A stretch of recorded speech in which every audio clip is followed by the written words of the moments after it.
America ಮತ್ತು Israel ಜಂಟಿ ದಾಳಿಗೆ ಪ್ರತೀಕಾರ ತೀರಿಸಿಕೊಳ್ಳಲು ಇರಾನ್ ಕೂಡ ದಾಳಿಯನ್ನ ಶುರು ಮಾಡಿದೆ. ಖಮೇನಿ ಹತ್ಯೆ ಕೇವಲ ಇರಾನ್ನ ಆಂತರಿಕ ವಿಷಯವಾಗಿ ಉಳಿದಿಲ್ಲ. ಇದು ಇಡೀ ಮಧ್ಯಪ್ರಾಚ್ಯದಲ್ಲಿ ಬೆಂಕಿ ಹಚ್ಚಿದೆ. ಇರಾನ್ನ ಪ್ರತೀಕಾರದ ದಾಳಿ ಹೇಗಿರಲಿದೆ ಅನ್ನೋದನ್ನ ಊಹಿಸಿಕೊಳ್ಳುವುದಕ್ಕೂ ಸಾಧ್ಯವಿಲ್ಲ. ಮುಂದೇನಾಗಲಿದೆ ನೋಡೋಣ ಈ ರಿಪೋರ್ಟ್ನಲ್ಲಿ.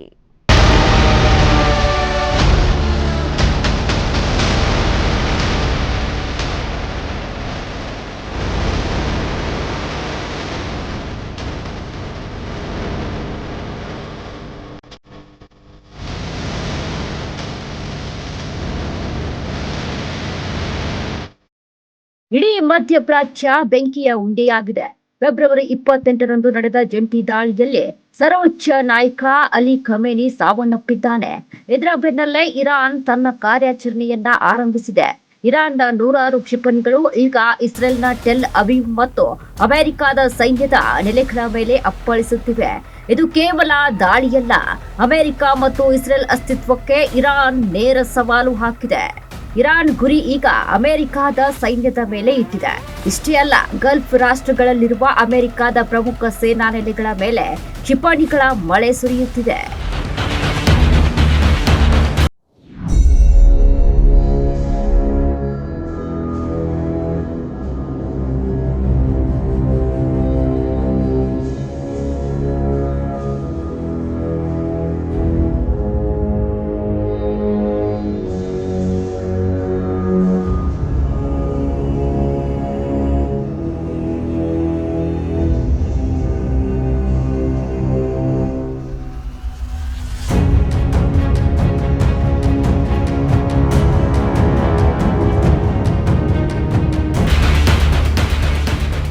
ಅಮೆರಿಕ ಅಧ್ಯಕ್ಷ ಡೊನಾಲ್ಡ್ ಟ್ರಂಪ್ ಅವರ ಆಪರೇಷನ್ ಎಪಿಕ್ ಫ್ಯೂರಿಗೆ ಇರಾನ್ ಅಷ್ಟೇ ಭೀಕರವಾಗಿ ಉತ್ತರ ನೀಡುವುದಕ್ಕೆ ಸಜ್ಜಾಗಿದೆ.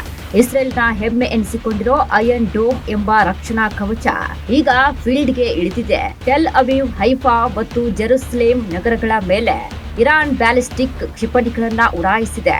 ಇರಾನ್ ಬೆಂಬಲಿತ ಹಿಜ್ಬುಲ್ಲಾ ಸಂಘಟನೆ ಲೆಬನಾನ್ನಿಂದ ಇಸ್ರೇಲ್ನ ಉತ್ತರ ಭಾಗದ ಮೇಲೆ ಸಾವಿರಾರು ರಾಕೆಟ್ಗಳನ್ನ ಹಾರಿಸುತ್ತಿದೆ. ಇಸ್ರೇಲ್ ಪ್ರಧಾನಿ ನೆತನ್ಯಾಹು ದೇಶಾದ್ಯಂತ ತುರ್ತು ಪರಿಸ್ಥಿತಿ ಘೋಷಿಸಿದ್ದಾರೆ. ಈ ಯುದ್ಧ ಕೇವಲ 3 ದೇಶಗಳಿಗೆ ಸೀಮಿತವಾಗಿಲ್ಲ. ಹಾರ್ಮುಜ್ ಜಲಸಂಧಿಯನ್ನು ಇರಾನ್ ಮುಚ್ಚುವ ಭೀತಿ ಎದುರಾಗಿದೆ. ಇದರಿಂದಾಗಿ ಜಾಗತಿಕ ತೈಲ ಬೆಲೆ ಗಗನಕ್ಕೇರಲಿದೆ. ವಿಶ್ವಸಂಸ್ಥೆ ಶಾಂತಿಗೆ ಮನವಿ ಮಾಡುತ್ತಿದ್ದರೂ ಇರಾನ್ ಮಾತ್ರ ಪ್ರತೀಕಾರ ತೀರಿಸಿಕೊಳ್ಳುವವರೆಗೆ ನಾವು ಸುಮ್ಮನಿರುವುದಿಲ್ಲ ಅಂತಿದೆ. ಇರಾನ್ ಮೇಲೆ ಬೀಳುತ್ತಿರುವ ಪ್ರತಿಯೊಂದು ಮಿಸೈಲ್ ಕೂಡ ಇಡೀ ಜಗತ್ತಿನ ಆರ್ಥಿಕತೆಯ ಮೇಲೆ ಬೀಳುತ್ತಿದೆ. ಇದು ಕೇವಲ ಟೆಹರಾನ್ ಅಥವಾ ಜೆರುಸಲೇಂನ ಸಮಸ್ಯೆಯಲ್ಲ. ಇದು ವಾಷಿಂಗ್ಟನ್ನಿಂದ ಹಿಡಿದು ಬೆಂಗಳೂರಿನವರೆಗೂ ಪ್ರತಿಯೊಬ್ಬರ ಜೀವನದ ಮೇಲೆ ಬೀರಲಿರೋ ಆರ್ಥಿಕ ಸುನಾಮಿ ಎಂದೇ ಕರೆಯಬಹುದು. ಈ ಯುದ್ಧದ ಪರಿಣಾಮ ಇದೀಗ ಜಗತ್ತಿನ 20% ತೈಲ ಪೂರೈಕೆ ನಿಂತು ಹೋಗಲಿದೆ. ಭಾರತದಂತಹ ದೇಶಗಳಲ್ಲಿ ಪೆಟ್ರೋಲ್, ಡೀಸೆಲ್ ಬೆಲೆ ಗಗನಕ್ಕೇರಲಿದೆ. ಈಗಾಗಲೇ ಷೇರು ಮಾರುಕಟ್ಟೆ ಕುಸಿಯುತ್ತಿದೆ. ಆಹಾರ ಪದಾರ್ಥಗಳ ಬೆಲೆ ದುಪ್ಪಟ್ಟಾಗುವ ಭೀತಿ ಎದುರಾಗಲಿದೆ. ಇಂದು ಇರಾನ್ನಲ್ಲಿ ಸುರಿಯುತ್ತಿರುವ ಮಿಸೈಲ್ಗಳು ನಾಳೆ ಪ್ರತಿಯೊಬ್ಬ ಸಾಮಾನ್ಯ ಮನುಷ್ಯನ ಜೇಬಿಗೆ ಕತ್ತರಿ ಹಾಕಲಿವೆ. ಒಂದು ಕಡೆ ಶತ್ರು ರಾಷ್ಟ್ರಗಳ ದಾಳಿ, ಮತ್ತೊಂದು ಕಡೆ ಪ್ರಭಾವಿ ನಾಯಕನ ನಿರ್ಗಮನ. ಇರಾನ್ ಈಗ ಅಗ್ನಿ ಪರೀಕ್ಷೆಯಲ್ಲಿದೆ. ತೈಲ ಮಾರುಕಟ್ಟೆಯಲ್ಲಿ ಆತಂಕ ಶುರುವಾಗಿದೆ. ರಾಜತಾಂತ್ರಿಕ ವಲಯದಲ್ಲಿ ಆತಂಕ ಮನೆ ಮಾಡಿದೆ. ಖಮೇನಿ ಅಂತ್ಯದಿಂದ ಇರಾನ್ನ ಒಂದು ಯುಗಾಂತ್ಯವಾಗಿರುವುದಂತೂ ನಿಜ.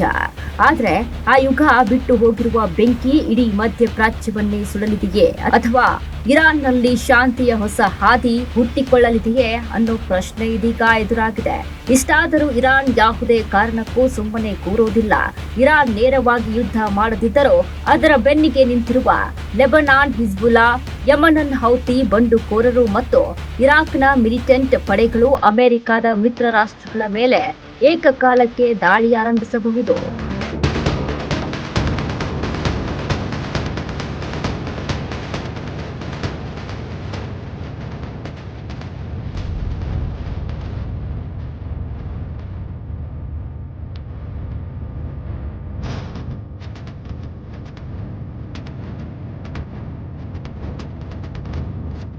ಒಂದು ಕಡೆ ಶಸ್ತ್ರಾಸ್ತ್ರಗಳ ಘರ್ಜನೆ, ಮತ್ತೊಂದು ಕಡೆ ಹಸಿವಿನ ಕೂಗು ಕೇಳಿಸುತ್ತಿದೆ.